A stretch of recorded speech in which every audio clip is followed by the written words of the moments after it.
This poem has been written by William Wordsworth. He is known as the poet of nature. Most of his poems describes nature and its beauty. In this poem, he describes an experience of his life. Once, he saw a crowd of daffodils, flowers, beside a lake. The flowers were moving and dancing in the cool breeze. He was delighted to see this beautiful and charming sight. As a result, whenever he is alone and in sad mood, the same sight comes into the imagination and fills his heart with pleasure.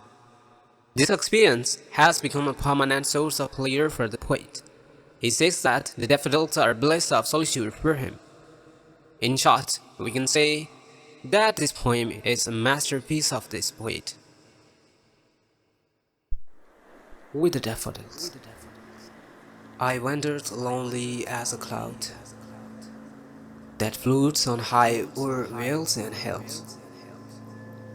When all at once I saw a crowd, a host of golden daffodils, besides the lake beneath the trees, fluttering and dancing in the breeze, continuous as the stars that shine and twinkle on the Milky Ways. They stretched in a never-ending line along the margin of a bay. 10,000 saw I at a glance, tossing their heads in sprightly dance. The waves beside them danced, but they outdid the sparklings amazingly. A poet could not but be gay in such a jocund company.